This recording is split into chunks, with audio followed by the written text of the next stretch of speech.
శ్రావణం mega sale మీ CMR legacy of జ్యువెలరీలో విఏలో 50% వరకు తగ్గింపు. వివరాలకు సంప్రదించండి. నమస్తే రమగారు. నమస్తే జయ. రమగారు, వినాయక చవితికి మట్టి విగ్రహాన్నే పెట్టుకోవాలి అని మనం కూడా చాలాసార్లు చెప్తున్నాం. దీంతో అంటే పర్యావరణాన్ని రక్షించడంతో పాటుగా ఇంకేమైనా ఆధ్యాత్మిక అంశాలు దాగి ఉన్నాయా? పూర్వం నుంచి వచ్చిన పండుగ కదా జయ. పూర్వం నుంచి మనకి ఎట్లా చెప్పబడింది, మామూలు రోజుల్లో గణపతి పూజ వ్యవహారం కంటే చతుర్థి నాడు ప్రత్యేకంగా గణపతిని సేవించాలి. ఈ సేవించిన గణపతిని నిమజ్జనం చేయాలి. ఇది కదా మన నియమం. అవునండి. నువ్వు బంగారం, వెండి, రాగి, ఇతడి పంచలోహాలు మొదటివి, తర్వాత అల్యూమినియము, స్టీలు తర్వాత వచ్చినవి, ఆ తర్వాత వచ్చిన పోర్సిలీను పగిలిపోయే రకం, ఇంకా తర్వాత ఏమొచ్చినాయి ప్లాస్టర్ ఆఫ్ ప్యారిస్, ప్లాస్టిక్. అవును అవును. వీటి మొత్తంలో మట్టిలో కలిసిపోయేది ఏమిటో ఒకటి చెప్పు. మట్టి మాత్రమే. మట్టిలో నీకు బంగారం, వెండి, ఇనుము, రాగి, ఇత్తడి, కంచు, పంచలోహాలు ఏవి వెళ్ళవు. అవును. ఒకటి. తర్వాత స్టీలు, అల్యూమినియం అసలే లేదు. మరి ఇప్పుడు పోర్సిలీను, అది మట్టితోటి తయారు చేస్తారు. పోర్సిలీన్ అంటే పగులుతుంది, పింగాణి. ఇది ఆ పదునైన పదార్థం, దాని పదును ఎన్ని సంవత్సరాలైనా అలాగే ఉంటుంది కదా కదా. అదే అక్కడి నుంచి ప్లాస్టర్ ఆఫ్ ప్యారిస్, అది భూమిలో కలవడానికి కొన్ని వందల సంవత్సరాలు పడుతుంది. అదే నువ్వు ఒక మట్టి ఉండని కాసేపు పిల్లాడు ఆడుకుంటాడు, దాన్ని తీసుకెళ్లి కుండీలో పోసి ఒక గ్లాస్ నీళ్లు పోస్తావు, గంట తర్వాత దాని ఆనవాలైనా అక్కడ ఉంటుందా? అస్సలు ఉండదు రమ్మగారు. మరి ఎక్కడి నుంచి వచ్చావో అక్కడికి వెళ్ళిపోవాలి కదా జయ. మనం ఏమవుతున్నాం, మనుషులు ఏమవుతారు? పాంచభౌతికమైంది మానవ దేహం, సృష్టి నియమం కదా అది. ఈ పాంచభౌతికమైన దేహాన్ని అంటే పృథివ్య తేజోవాయురాకాశాలతో నిర్మింపబడింది మన శరీరం, మట్టితోటి.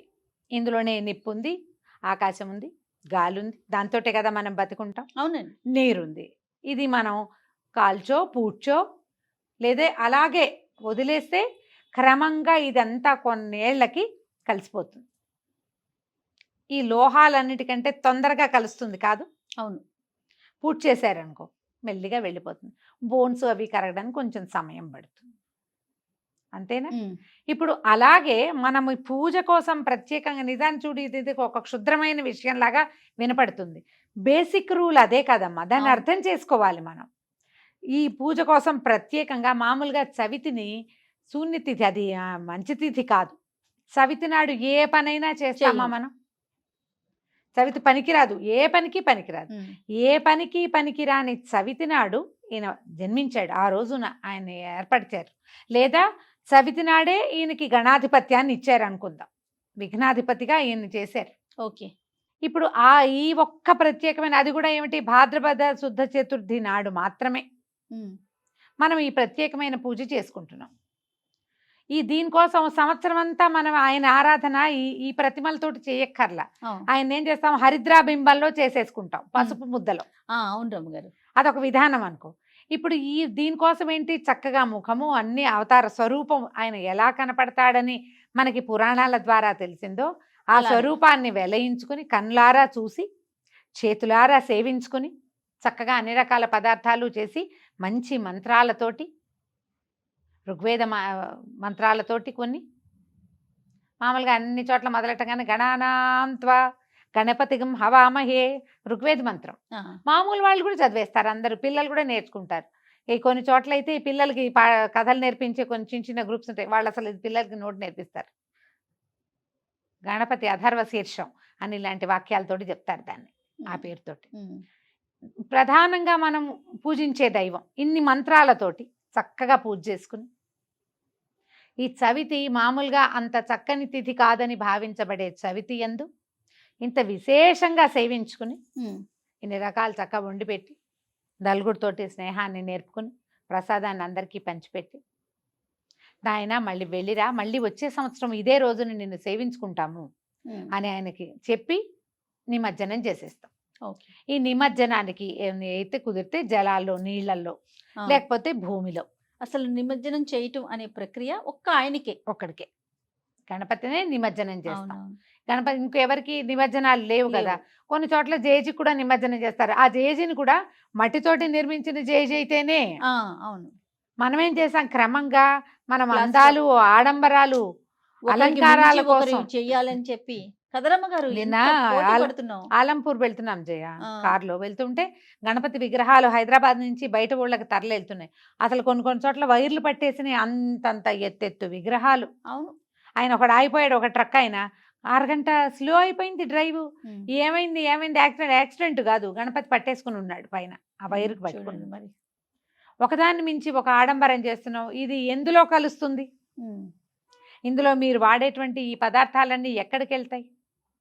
ఒక మితిలేని ఆడంబరం కాదు. కరెక్ట్. మనం ఏంటంటే నలుగురం కలిసి పూజించుకోవాలని అసలు ఈ గణపతి నవరాత్రులు చేయటము, తర్వాత ఇలా మండపాలు పెట్టటము, ఇవన్నీ బాల్ గంగాధర్ తిలక్ మొదలు పెట్టారు.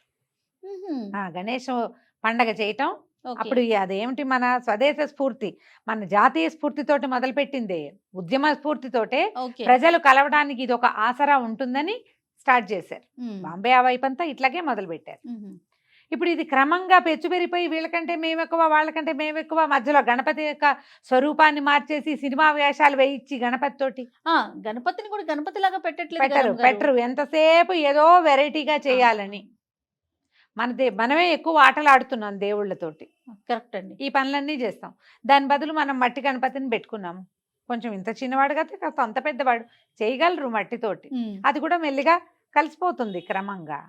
దానికోసమే ఇది మొదలు పెట్టారు జయ. పైగా ఈయన ఏంటి, సస్యదేవుడు, పంటలకు సంబంధించిన దైవం.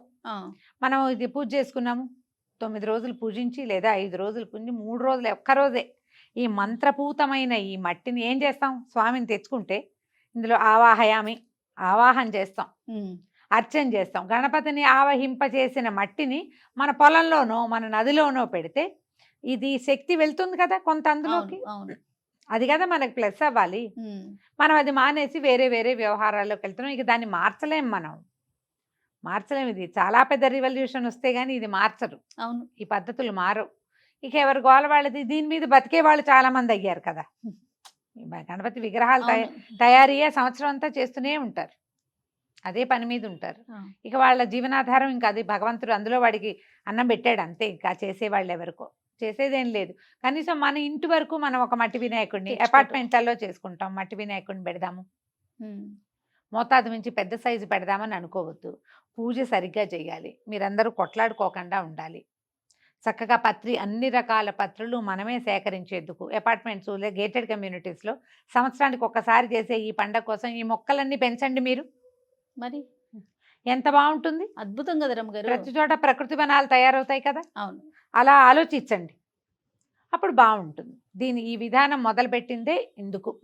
నిమజ్జనం కూడా రమ్మగారు ఎక్కడికో తీసుకెళ్లి ఏదో చేసే బదులు కొన్ని మనము కమ్యూనిటీస్ లో చూస్తా చిన్న చిన్నవి అయితే మనం మన దగ్గరే చేసుకోవచ్చు. పెద్ద టబ్బులో పెడతాము సరిపోతుంది. ఏదైనా ఒక పువ్వుల కుండీలో పెడతాము, పువ్వుల కుండీలో మన ఇళ్లలో అనుకో మొక్కల కుండీలో పెడితే నీళ్ళు పోస్తే సరిపోతుంది. కొన్ని అలాంటి ఇవి కూడా వచ్చినాయి, కొన్ని కంపెనీలు వచ్చినాయి. వాళ్ళు ఒక వినాయకుడిని చేసి ఇస్తారు, పూజ చేసుకుంటాము. ఆ తర్వాత ఆ వినాయకుడిని అందులో పెట్టి నీళ్లు పోసేస్తే మెల్లిగా కరిపోయి 4 మొక్కలు వస్తాయి అందులో నుంచి. ఏ తులసి మొక్కలు లాస్ట్ ఇయర్ నాకు ఒకళ్ళు పంపించారు, నాకు చక్కటి మొక్కలు వచ్చినాయి అందులో నుంచి. అలా ఏదైనా చెయ్యొచ్చు. ఒక పేపర్ పెట్టారు అంతే, అందులో పేపర్ తీసేసాను నేను. తర్వాత అది కరిగిపోయిన తర్వాత, విగ్రహం కరిగిపోయాక ఎంత బాగుందో. ఆ మట్టి ఇప్పటికీ ఉంది నా దగ్గర. సరిగ్గా ఆలోచించండి. అంటే వాతావరణాన్ని కాపాడటం కోసం వచ్చిన పండుగని మనం కలుషితం చేసుకోకూడదు. చేసేస్తున్నాం కదా, అదే చేస్తున్నాం, నీళ్లు పాడు చేసేస్తున్నాము. ఆ తర్వాత ఈ విగ్రహాలకి షేప్ కోసం పెట్టేటువంటి రంగులే కాదు, లోపల ఇనప ఊసలు, మెటీరియల్ చాలా ఉంటుంది. ఆ తర్వాత కొబ్బరి పీచు, రంగులు, రసాయన రంగులు, మరి ఇవన్నీ కూడా కలిసిపోతాయి కదా. అవన్నీ మనకే ఇబ్బంది. అవి ఎక్కడికి వెళ్తాయి చివరికి? మనమే పీలుస్తాం, మనమే తాగుతాం, మనమే వాడుకుంటాం.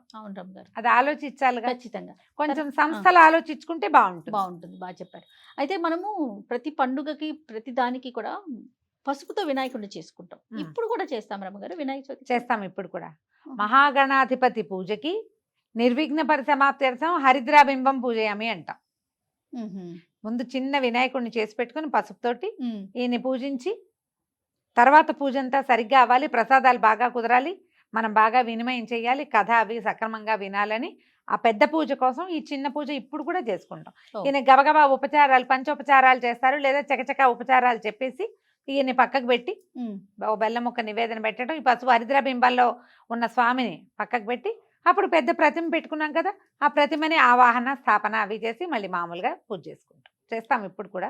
ఓకే. ఏ పూజకైనా పసుపు గణపతి పూజ ముందు చెప్పుకుంటా, మన సత్యనారాయణ వ్రతం చేసినా అవును. ఏ నోములు చేసినా కూడా గణపతి ఆరాధన తప్పనిసరి. ఆయనకి పెద్ద ప్రతిమ విశేషం అక్కర్ల. ఉమ్. హరిద్రాబింబంలో కూడా మనం ఈ పసుపు ముద్దలో కూడా గణపతిని ఆరాధన చేసుకోవచ్చు. ప్రథమ దేవుడు, ప్రథమ భక్తి అన్నీ ఏదంటే అన్నీ ఆయనకే. అన్నీ మొదట మొత్తం ఆయనకే. ఆయనకే. రైట్ అమ్మగారు, నమస్తే. నమస్తే జయ.